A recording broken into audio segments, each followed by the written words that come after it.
Saya sebenarnya tidak ingin membahas ini panjang lebar, tapi kolom komentar di kanal saya itu dibanjiri oleh permohonan permintaan untuk membahas masalah kasus perundungan yang dilakukan oleh sebagian dari orang-orang Islam terhadap orang-orang Kristen yang sedang melakukan retreat di Sukabumi. Bagaimana ceritanya? Kita mulai dari kronologinya dulu ya. Jadi latar ceritanya itu adalah pada hari Jumat tanggal 27 Juni tahun 2025 ada sekelompok bapak-bapak yang tidak memiliki pekerjaan itu datang ke sebuah villa, menggeruduk, teriak-teriak, ingin supaya orang-orang yang ada di dalam villa itu keluar dan mempertanggungjawabkan kesalahan-kesalahannya. Apa sebenarnya kesalahan yang dilakukan oleh orang-orang yang melakukan retreat di dalam villa itu? Ya nggak ada. Mereka sebenarnya hanya orang-orang Kristen ya, dari berbagai kawasan, dari berbagai wilayah yang datang ke sana mengisi hari libur, ya retreat, dan pada waktu itu memang ya tentu saja ada kegiatan doanya, ada kegiatan apanya. Tapi kan itu sebenarnya ya liburan aja, dalam tanda kutip ya retreat aja gitu. Tapi masa itu didorong oleh segelintir pihak yang kita tidak ketahui sampai sekarang itu untuk melakukan pengrusakan dan marah-marah, intimidasi, persekusi terhadap orang-orang Kristen yang sedang melakukan retreat itu. Ini tentu saja menjadi sebuah tindakan kriminal, dan sekitar 3 hari kemudian tanggal 30 Juni tahun 2025 Pak KDM datang, Gubernur Jawa Barat langsung datang ke sana, dan ini sebenarnya memberikan titik cerah karena sebelumnya polisi itu maju mundur untuk menangani kasus yang semacam ini bahkan ketika sudah viral sekalipun. Tapi setelah Pak KDM datang, Pak KDM menjanjikan dan menjamin bahwa ini sudah masuk ranah pidana, dan karena itu benar. Di hari itu juga ada 7 orang, sekarang berubah menjadi 8, tapi pada waktu itu ada 7 orang yang dijadikan sebagai tersangka kasus pengrusakan dan intimidasi, gerakan-gerakan intoleransi terhadap orang-orang Kristen di Sukabumi. Begitu. Pak KDM juga pada waktu itu memberikan sumbangan 100 juta rupiah dari ongkos pribadinya kepada pemilik villa, agar pemilik villa itu ya agak terhiburlah dengan trauma yang tiba-tiba menghantam dirinya itu.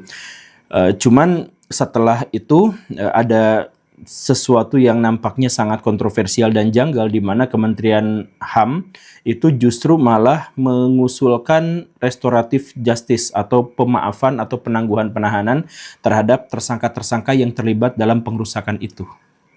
Nah, itu luar biasa. Dan di sisi lain, ketika pemilik villa itu dikasih uang 100 juta rupiah oleh Pak KDM, diterima, tetapi tidak untuk perbaikan villa. Mereka merasa cukup mampu nampaknya dan malah menyumbangkan itu untuk masjid atau untuk musola di wilayah sekitar situ. Itu adalah duit tamparan sebenarnya ya. Nah, karena kasus itu, akhirnya banyak sekali orang-orang muslim dan non-muslim yang minta saya untuk mereaksi kejadian itu. Jadi video ini dibuat untuk mereaksi itu. Saya memiliki 6 komentar di sini. Komentar pertama ini saya arahkan kepada para pelaku yang nampaknya ini pelakunya adalah orang kuat, orang besar di wilayah situ. Tahu dari mana? Yang pertama, polisi nampaknya tidak terlalu bertindak gercep dan tegas pada waktu itu. Sebelum Pak KDM datang, polisi itu maju mundur, walaupun sudah viral.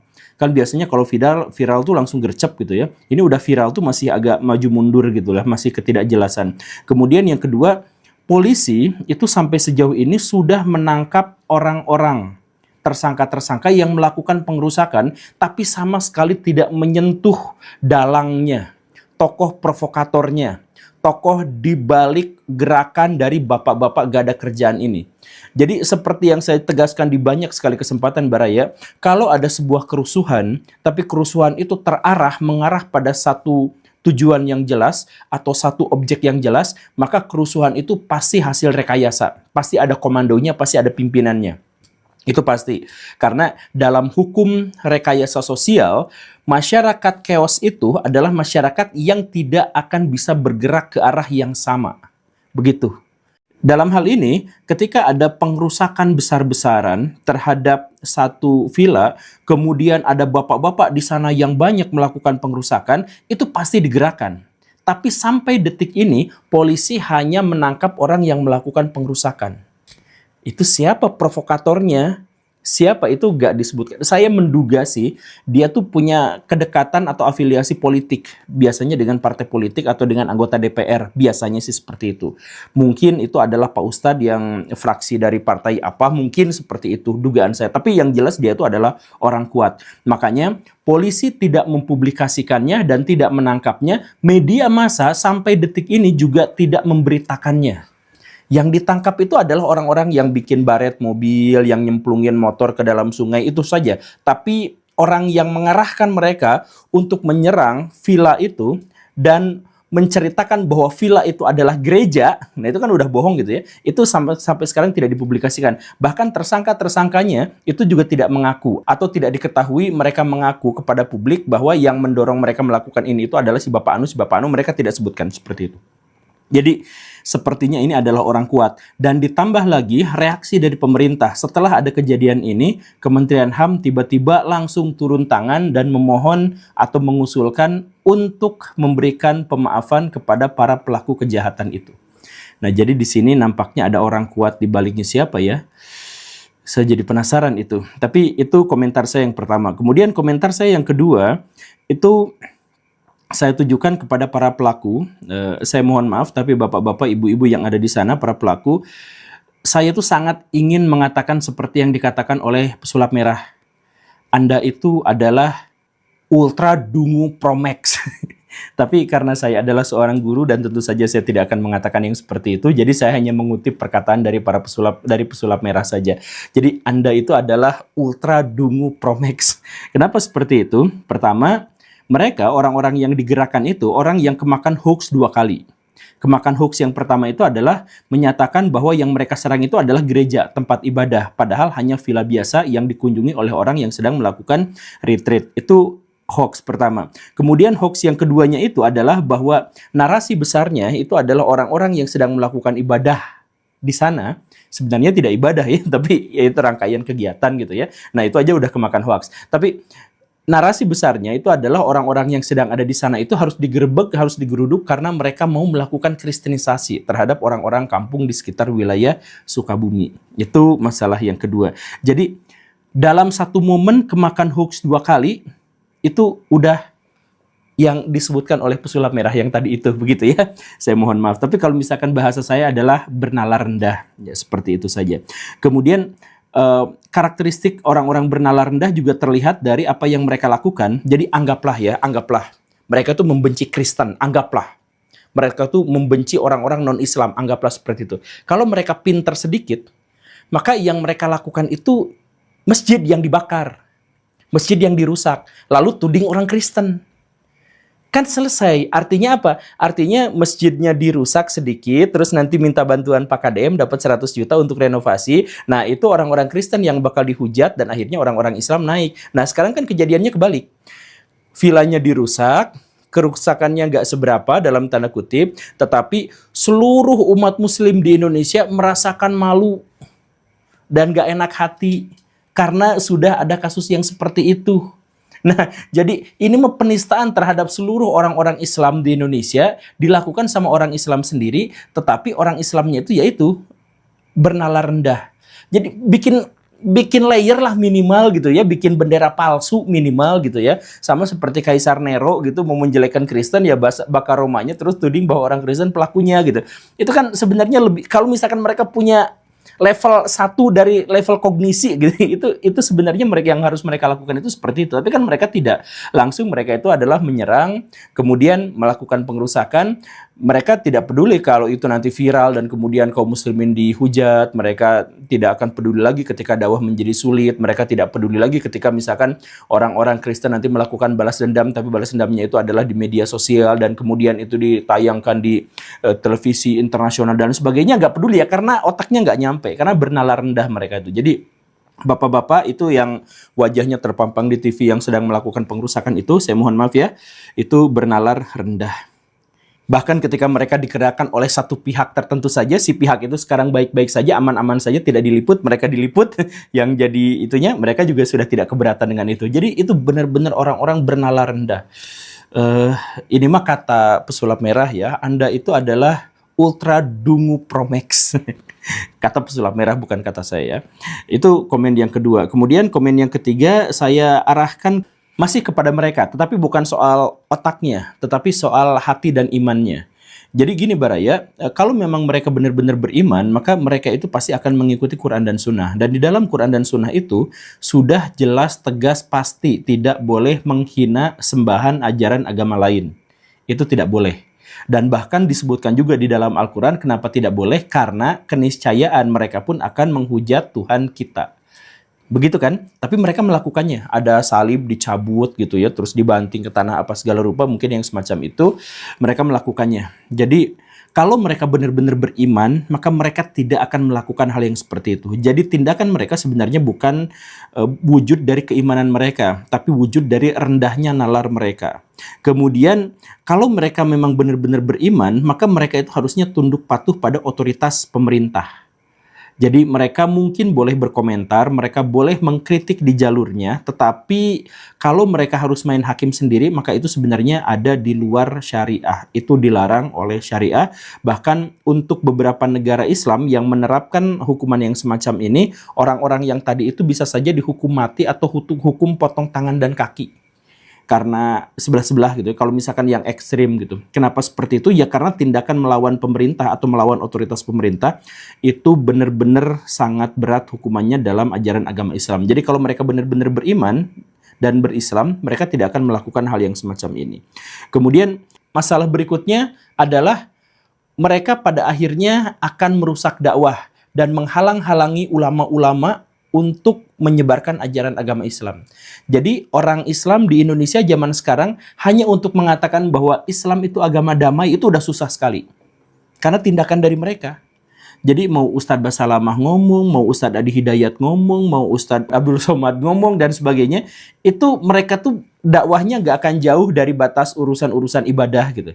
Kalau misalkan urusan ayo berbuat baik, ayo Islam itu indah dan sebagainya, mereka akan sangat kesulitan karena kata-kata mereka hanya mengatakan berkata-kata tapi dibantah oleh kenyataan, oleh tindakan bahwa Islam itu radikal, Islam itu kasar, begini dan begitu, intoleransi dan sebagainya. Kan begitu. Jadi dakwah Islam akhirnya menjadi sangat sulit untuk kita lakukan. Kemudian masalah berikutnya, kalau mereka memang benar-benar beriman, maka mereka itu pasti harus menjalankan syariat Islam. Dalam syariat Islam, kaum muslimin itu tidak boleh menyerang orang-orang non-muslim yang tidak menyerang kita. B aja. Bahkan boleh untuk saling berinteraksi, bahkan boleh saling bekerja sama pada hal-hal yang menjadi kemaslahatan bersama. Kan begitu. Nah, ini malah gak ada angin, gak ada hujan, tiba-tiba diserang. Ini pelanggaran besar.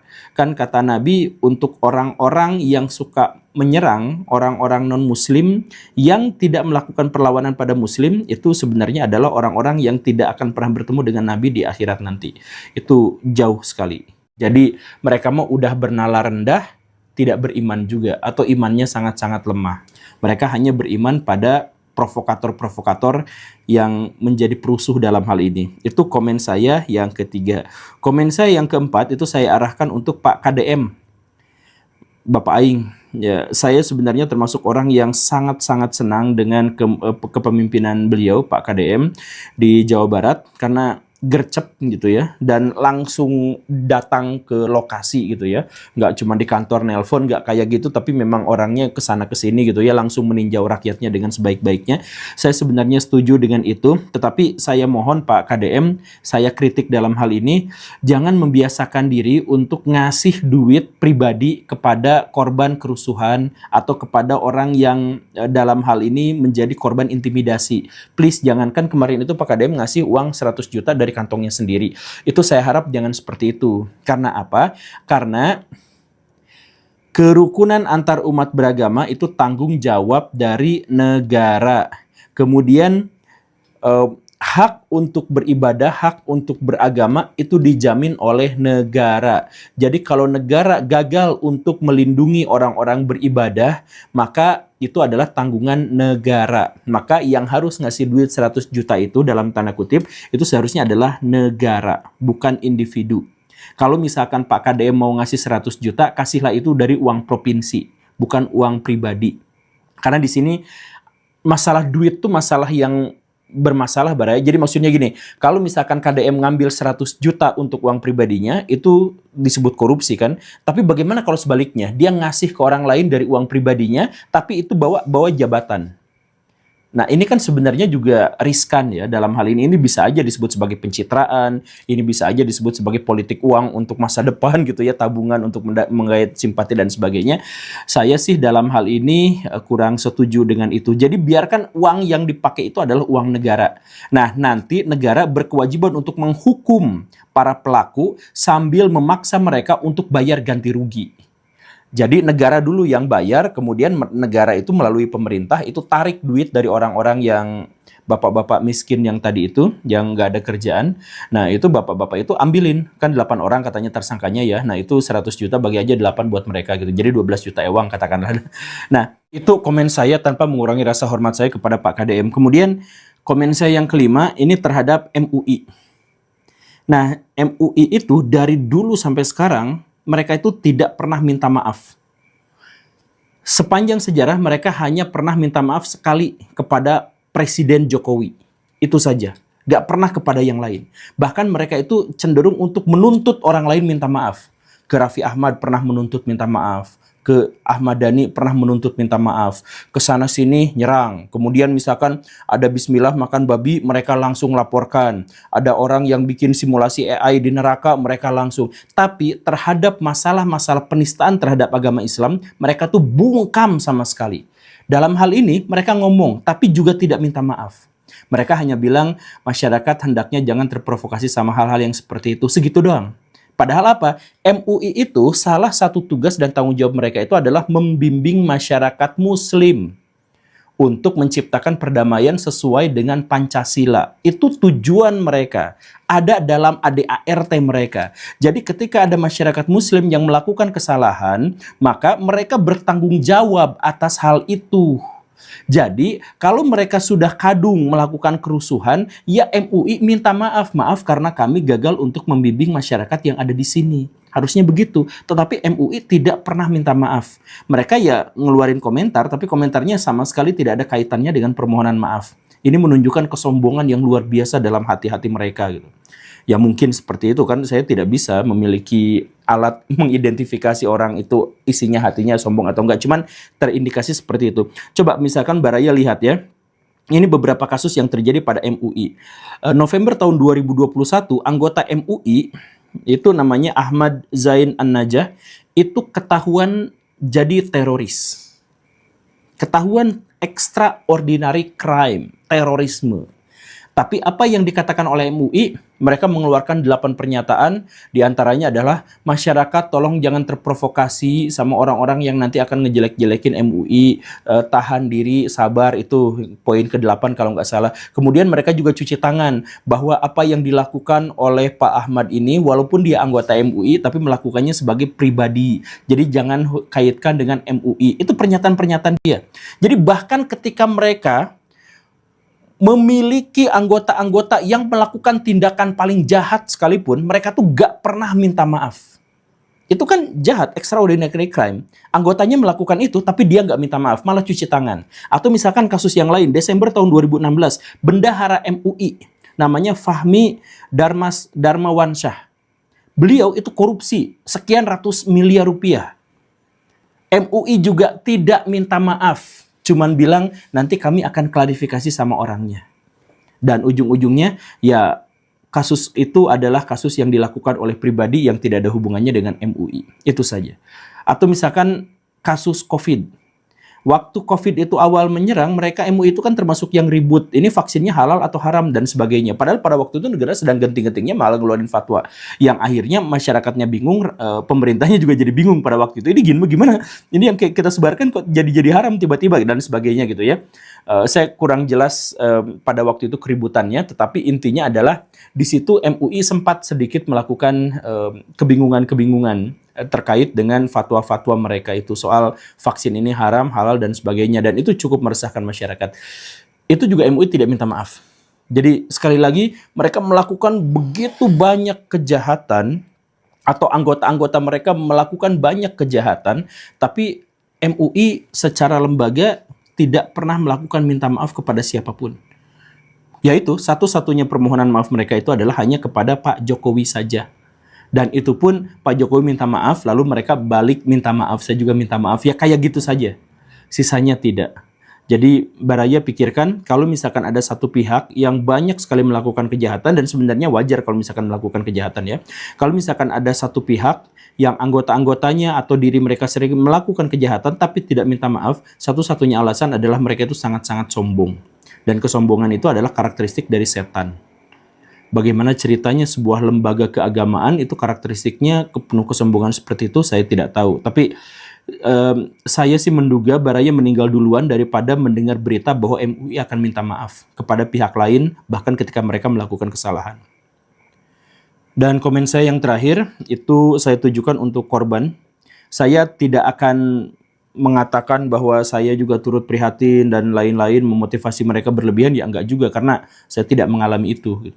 Jadi saya tidak akan berpura-pura untuk merasakan penderitaan mereka, ya tentu saja saya tidak. Cuman saya pikir sih saya hanya bisa memperkirakan apa yang ada dalam hati mereka, kepanikan mereka ketika terjadi itu gitu. Tetapi sisanya ya saya tidak akan berani berpura-pura. Cuman saya ingin menegaskan kepada teman-teman yang menjadi korban di sana bahwa negara ini, pemerintahan ini tidak pernah bisa menjamin keselamatan dan keamanan Baraya semua. Bahkan ketika Baraya sah untuk melakukan ibadah gitu.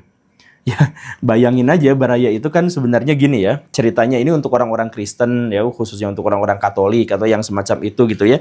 Coba Baraya itu bayangkan, mau bikin rumah ibadah tidak boleh, tidak diizinkan. Begini begitu alasannya, pokoknya mah tidak diizinkan. Akhirnya apa? Kan kebutuhan untuk beribadah tetap harus disalurkan. Ya udah, mereka juga beribadah di rumah masing-masing, di villa, di ruko dan sebagainya. Itu pun digerebek. Jadi maunya apa sih para penggerebek itu, ya nggak tahu juga. Jadi mau beribadah bikin bangunan nggak boleh, mau di rumah masing-masing juga tidak boleh gitu. Jadi Baraya mau ibadah juga nggak boleh. Ini kasus yang terakhir ini, ya dia cuma retreat datang ke situ. Ya memang ada doanya, ada kegiatan doanya juga. Ya tapi kan masa doanya juga harus minta izin gitu. Di Indonesia itu kalau misalkan non-muslim, kalau mau beribadah tuh harus minta izin. Kalau mau berdoa tuh harus minta izin dulu. Dan kadang-kadang izinnya juga tidak dikasih gitu. Itu luar biasanya sebagai sebuah negara yang katanya Bhinneka Tunggal Ika, yang menjamin kebebasan hak setiap orang gitu untuk beragama dan menjalankan ibadahnya masing-masing. Nah, karena itu buat korban-korban itu, kalau misalkan Baraya mau keluar dari Indonesia pun, ya saya jelaskan karena Indonesia sebagai sebuah negara dan pemerintahan kita yang menyelenggarakan negara itu memang tidak menjamin orang-orang non-muslim untuk bisa hidup tenang di Indonesia. Harus dijelaskan faktanya seperti itu. Gereja mau bangun diruntuhkan, di demo yang sudah ada, yang sudah jadi juga diruntuhkan, itu adalah hal yang lumrah di Indonesia. Yang viral ada, yang tidak viral juga banyak yang seperti itu. Jadi Baraya semua itu tidak aman ada di Indonesia ya. Jadi kalau misalkan mau keluar negeri, ya nggak tahu juga sih. Saya emang nggak akan memprovokasi Baraya keluar negeri. Saya cuma bilang bahwa Indonesia nggak aman buat Baraya. Cuman kalau misalkan mau keluar negeri, yang rugi itu sebenarnya adalah orang-orang Islam. Jadi kalau misalkan orang Kristen, orang Konghucu, orang Buddha gitu ya, orang Hindu itu keluar dari Indonesia, maka yang rugi itu adalah kaum muslimin. Kenapa? Karena Chinese yang non-muslim aja itu menguasai ekonomi Indonesia itu sekitar 55-60%. Kalau misalkan di totalnya, orang-orang Islam di Indonesia menguasai ekonomi itu hanya 15%. 85%-nya dipegang sama orang-orang non-muslim. Jadi kalau orang non-muslim semuanya hijrah, eksodus, keluaran ke tanah Kanaan misalkan gitu ya, maka ekonomi di Indonesia amblas hanya menjadi sisa tinggal 15%. Jadi Indonesia sekarang yang terpuruk aja, yang cari kerja susah, yang perusahaan pada bangkrut, yang semacam itu aja tuh 85%-nya ditopang oleh orang-orang non-muslim. Kalau misalkan mereka semuanya pergi beserta semua asetnya, maka ya kerugian besar buat 85% orang di Indonesia yang muslim. Mereka sendiri yang akan rugi. Mereka biasanya kan nyari-nyari THR itu kan pasti ke bos-bos Cina yang non-muslim itu, kan begitu. Itu orang-orang paling kaya di Indonesia yang menggerakkan ekonomi Indonesia, yang pajaknya dipakai sama orang Indonesia itu juga kan orang non-muslim kebanyakan, gitu kan. Nah, anggaplah bahwa 85% ekonomi Indonesia itu pindah ke luar negeri gitu. dan kita hanya kebagian 15%-nya saja. Paling-paling yang dilakukan oleh kaum muslimin, oleh bapak-bapak Sukabumi itu, maka di minggu pertama mereka akan demo, kami tidak butuh Kristen karena rezeki kami itu ditanggung oleh Allah Subhanahu wa taala, Allahu Akbar dan sebagainya. Tapi sebulan kemudian setelah itu mereka akan mengatakan, susah amat ya hidup kayak gini, sambil ngerokok di pos ronda. Aduh, gimana ya, besok susah makan. Lalu yang mereka lakukan adalah ngemis di YouTube, minta-minta kepada orang, lihat Al-Quran kami sudah rusak sampulnya, tolong sedekah kepada kami. Atau misalkan Anda punya hutang, silahkan sedekah sama kami, insya Allah kami akan doakan para tahfidz Quran agar Anda, ya biasanya seperti itu. Yang di YouTube itu kan seperti itu biasanya. Nah, jadi ya sekali lagi saya tidak akan memprovokasi orang-orang non-muslim untuk keluar dari Indonesia, tapi saya hanya mengatakan bahwa secara faktual data statistik juga memperlihatkan bahwa kalian tuh tidak aman kalau misalkan tinggal di Indonesia. Kecuali ngaku jadi mu'alaf.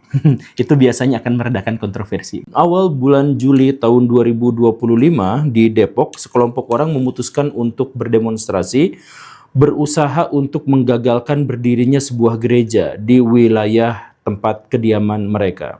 Ini dianggap sebagai salah satu bentuk intoleransi yang terjadi di Jawa Barat. Dan ini yang luar biasanya adalah hanya berselang beberapa hari setelah kejadian di Cidahu, Sukabumi, ketika ada sekelompok pelajar Kristen yang digerebek ketika sedang melakukan kegiatan. Ini menjadi sebuah catatan yang cukup mengerikan, dan kalau misalkan ada di antara teman-teman yang muslim yang mengatakan bahwa ini kan cuma kasus per kasus, ini kan tidak terjadi di seluruh wilayah Indonesia, ini hanya ada oknum saja. Ini kita tidak harus berbicara seperti itu, Baraya, karena faktanya adalah sejak tahun 2000 sampai tahun 2015 itu ada lebih dari 1000 gereja yang dibakar, yang dirusak oleh orang mayoritas. Dan data yang lain disebutkan bahwa dari tahun 2007 sampai tahun 2021 itu ada sekitar 200 gereja juga yang disegel, yang dirusak, dan jemaahnya tidak boleh melakukan aktivitas di sana. Jadi kalau misalkan dibilang ini kasus per kasus, tidak, ini sudah menjadi sebuah fenomena umum di masyarakat. Dan kalau misalkan kita melihat data tentang jumlah rumah ibadah yang ada di Indonesia, kita juga bakal bisa melihat adanya intoleransi dan intimidasi yang semacam ini. Yuk kita misalkan melihat sama-sama ya, berapa jumlah kaum muslimin di Indonesia sampai tahun ini, ketika video ini dibuat tahun 2025, itu ada sekitar 245 juta orang, yang secara proporsi itu berarti 87% dari total penduduk. Berapa jumlah Katolik? 8,6 juta atau 3, sekian persen populasi. Kemudian yang Kristen itu ada, yang Kristen Protestan ya, ada 21 juta orang, yang itu berarti 7,41%. Jadi kalau misalkan orang Kristen dan orang Kristen Protestan dan Katolik disatukan, itu jumlahnya sekitar 10, sekian persen. Ya anggaplah 11% dari total populasi penduduk Indonesia.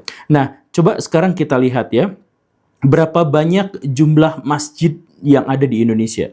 Itu menurut Pak Yusuf Kalla sebagai Dewan Masjid Indonesia itu melaporkan sekitar 800.000 masjid yang ada. Kalau ditambah dengan musola dan langgar-langgar yang kecil itu bisa tembus 1 juta masjid dan rumah ibadah kaum muslimin. Sedangkan yang Kristen berapa banyaknya?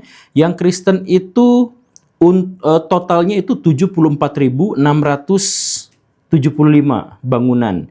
Terdiri atas 60.700 sekian itu untuk gereja Kristen Protestan dan 13.948 itu untuk gereja Katolik. Nah, jadi kalau disatu-satukan itu 74.000 sekian-sekian. Nah, dari data ini ada yang cukup mengganjal? Ya, tentu saja. Kalau misalkan Baraya cek, jumlah orang-orang Katolik dan Protestan kalau disatukan itu 1/8 dari populasi kaum muslimin. Tapi jumlah rumah ibadahnya itu 1/11. Artinya orang-orang Kristen dan Katolik itu kehilangan sekitar 25% dari bangunan yang seharusnya ada. Jadi bangunan seharusnya ada yang berbentuk rumah ibadah untuk Kristen dan Katolik itu semestinya kalau diukur dari populasi itu sekitar 100 ribuan. Tetapi yang ada sekarang cuma 74 ribuan.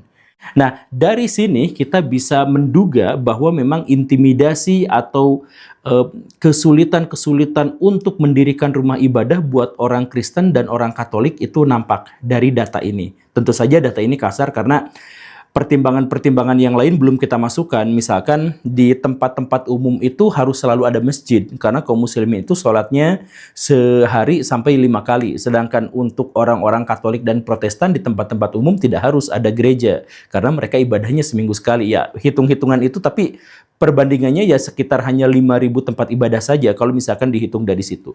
Nah, tapi balik lagi, ada masalah berikutnya yang justru lebih mengerikan lagi, yaitu walaupun data dari Dewan Masjid di Indonesia, jumlah masjid di Indonesia itu mencapai 800.000 atau lebih, sampai tembus 1 juta, sedangkan Kementerian Agama justru menyebutkan jumlah masjid di Indonesia itu hanya sekitar 300.000 saja. Artinya apa?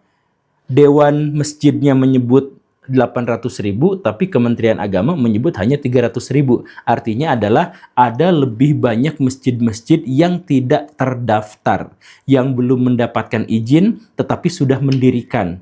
Dan itu dikonfirmasi oleh banyak pihak. Misalkan pendiri-pendiri masjid mengatakan bahwa ya ini memang belum dapat izin, belum apa-apa, dalam tanda kutip itu adalah ilegal, tapi karena aturannya ribet, regulasinya itu panjang dan memakan waktu, jadi dibangun aja dulu, baru nanti izinnya menyusul belakangan. Nah, ini adalah sebuah privilege karena apa? Karena yang Katolik dan Kristen itu sama sekali tidak demikian. Bahkan ketika mereka sudah mendapatkan izin sekalipun, mereka masih mungkin digerebek. Apalagi untuk mendapatkan izin dari tetangga, dari wilayah sekitar itu sulitnya luar biasa. Bisa memakan waktu sampai 5-15 tahun hanya untuk mendirikan satu rumah ibadah saja. Nah, jadi masjid itu dipermudah sehingga 500.000 atau setengah juta masjid di Indonesia belum terdaftar di Kementerian Agama, tetapi yang gereja itu bahkan sampai sudah dapat izin pun masih bisa disegel.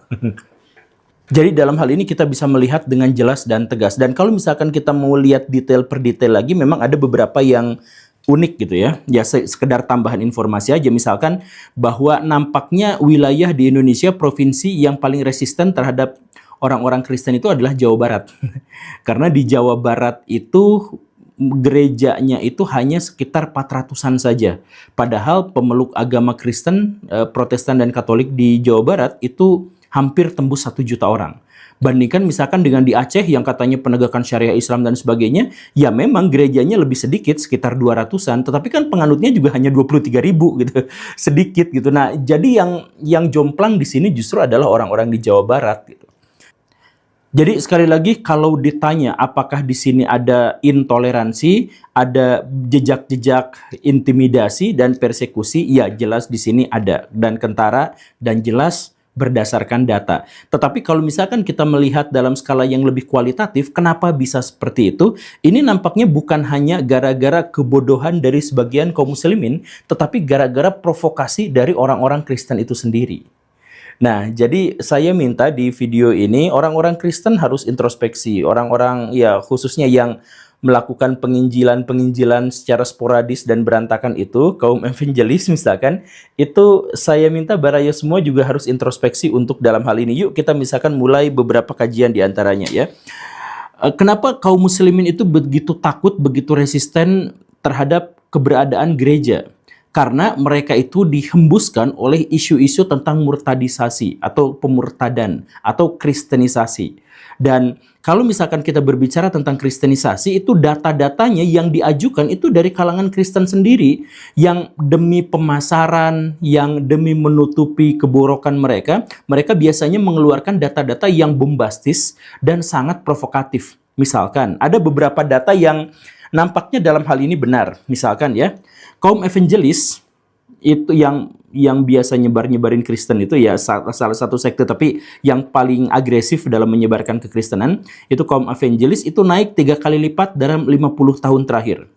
3 kali lipat lebih cepat daripada penganut agama lain dan bahkan 2 kali lipat daripada pertumbuhan ajaran agama Islam. Betul, betul. Tapi ini kalangan evangelis ya. Itu yang pertama. Kemudian data yang berikutnya, World Christian Encyclopedia itu menyebutkan bahwa sekitar 2,7 juta orang pindah ke ajaran agama Kristen setiap tahunnya. Gitu ya. Kemudian data berikutnya, jumlah orang yang berpindah dari Islam ke Kristen pada abad ke-21 itu jumlahnya paling signifikan dibandingkan dengan masa-masa sebelumnya sepanjang sejarah peradaban Islam. Bisa dicatat. Nah, kemudian ada lagi sebuah buku namanya Belief in Christian from Muslim and Background. Itu sampai menyebutkan bahwa dari tahun 1960 sampai 2015 itu ada 6,5 juta Muslim Indonesia yang pindah ke Kristen.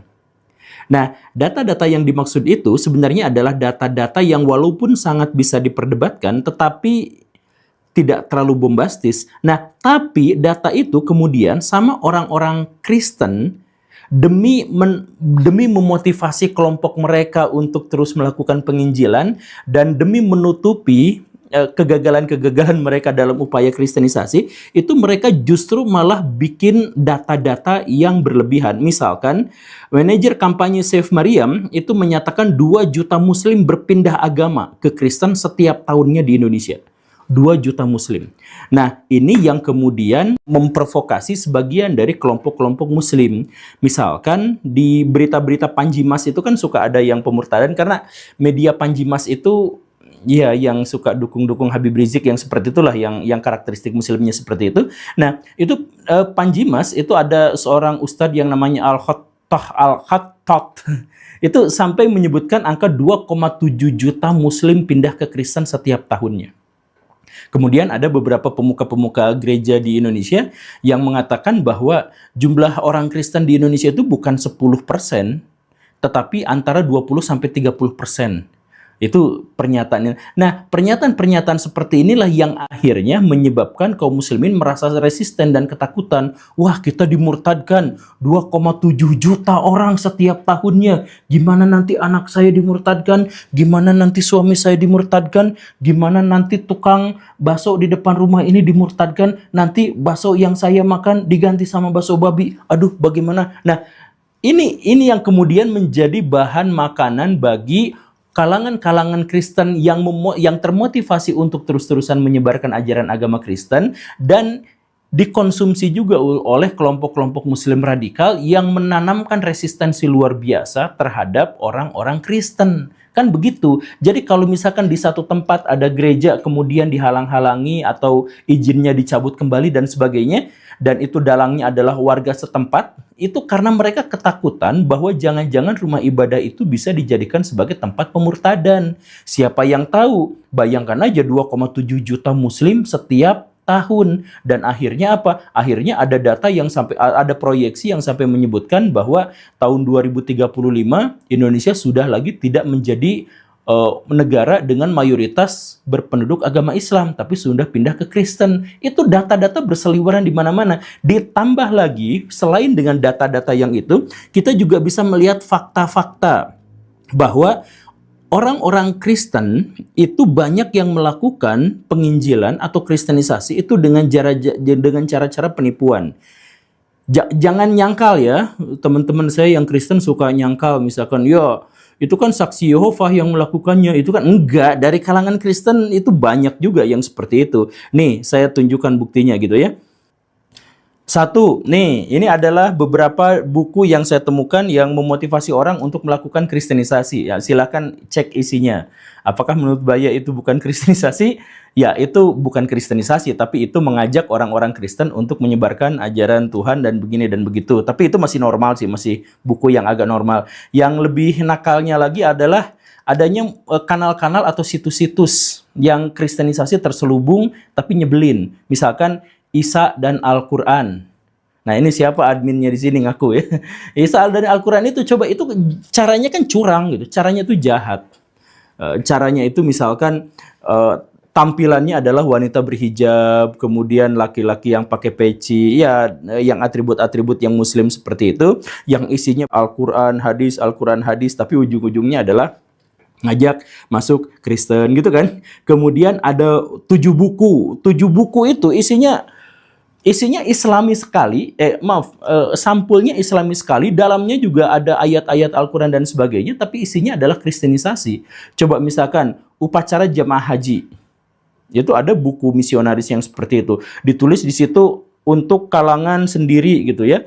Tapi untuk kalangan sendiri tapi gambarnya gambar Ka'bah, isinya judulnya seperti itu tapi isinya malah mengajak ke Kristenan. Itu kan sebenarnya kristenisasi terselubung. Kemudian ayat-ayat yang menyelamatkan Isa alaihi salam dalam pandangan Islam tapi isinya kristenisasi. Kemudian riwayat singkat pusaka peninggalan Nabi Muhammad, membina kerukunan umat beragama, rahasia jalan ke surga, siapakah yang bernama Allah itu. Nah, itu buku-buku yang di dalamnya itu memang yang sepertinya memang secara judulnya diperlihatkan untuk orang-orang Islam, tapi kan isinya untuk orang-orang Kristen gitu. Kemudian ada brosur-brosur, sama brosur-brosur juga ayat-ayat, dalil-dalil, hadis-hadis, tapi isinya adalah, nah itu kan sebenarnya adalah cara yang curang. Nanti ya, teman-teman yang Kristen jangan dulu protes, kan yang Islam juga banyak yang seperti itu. Nanti ini mah judulnya tentang ini gitu ya. Kalau yang lain itu saya sudah pernah bikin videonya. Tapi ya intinya mana? Kalau misalkan Baraya ngecek di sini kan akhirnya Baraya juga jadi sadar bahwa data-data, buku-buku, brosur-brosur ini kan sangat-sangat provokatif. Jadi dalam hal ini, ya memang orang-orang Muslim yang menyegel gereja itu adalah kelompok Muslim yang bernala rendah.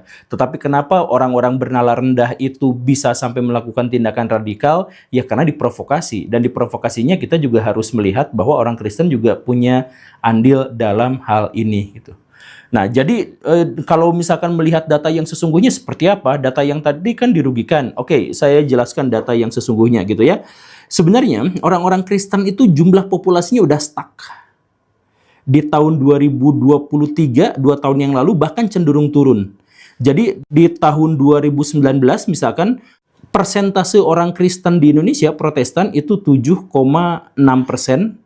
Tahun 2023 itu 7,4%, turun 0,2%, stuck atau cenderung turun. Itu yang Kristen, itu fakta, itu data ya. Kemudian konversi besar-besaran, memang benar banyak yang konversi dari Islam ke Kristen itu banyak, tapi dari Kristen ke Islam juga banyak gitu ya, seperti Pak Deddy kok bisa gitu ya. Itu sebenarnya relatif berimbang dalam hal itu. Kemudian kalau mau soal mana yang banyak-banyakan, apakah yang murtad atau yang mu'alaf, sebenarnya lebih banyak yang dari beragama ke ateis. Itu banyak ya. Nah, itu orang-orang Kristen biasanya tidak punya data dalam hal ini, tetapi itulah yang salah satu yang mereka tutup-tutupi. Jadi, salah satu alasan kenapa kristenisasi gencar di Indonesia, kemudian di Afrika, di Cina, di Korea dan sebagainya ya untuk menutupi fakta bahwa orang-orang Kristen itu sudah menjadi minoritas di negara-negara Eropa. Begitu, gitu kan? Kemudian kita juga harus menyisir bahwa kristenisasi yang jumlahnya 2,7 juta konversi ke dalam Kristen di seluruh dunia per tahun itu bukan hanya Islam, dan bahkan di Indonesia pun bukan hanya dari Islam tetapi orang-orang Buddhis.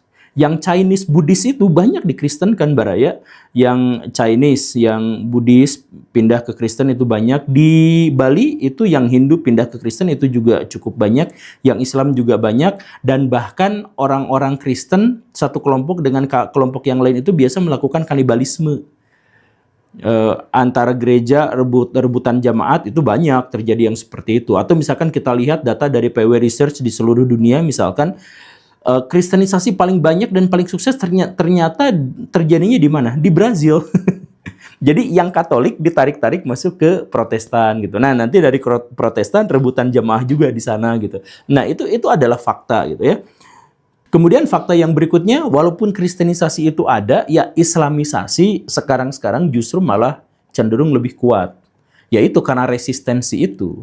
Jadi kalau misalkan di zaman Orde Lama di tahun 65 itu memang berbondong-bondong orang-orang Islam pindah ke Kristen gara-gara peristiwa 65, gara-gara ditakut dituduh komunis dan sebagainya, itu banyak yang ke Kristen, banyak. Ya tapi momentumnya di situ aja. Setelah itu kristenisasi cenderung turun, dan akhirnya tahun 2023 itu secara persentase itu turun, walaupun secara populasi tetap naik. Begitu. Dan islamisasi yaitu, islamisasi sekarang cenderung membalik menjadi relatif lebih besar. Buktinya mana? Buktinya Dr. Richard Lee sama istrinya masuk Islam. Terima kasih karena sudah menyimak. Saya Guru Gembul. Assalamualaikum warahmatullahi wabarakatuh.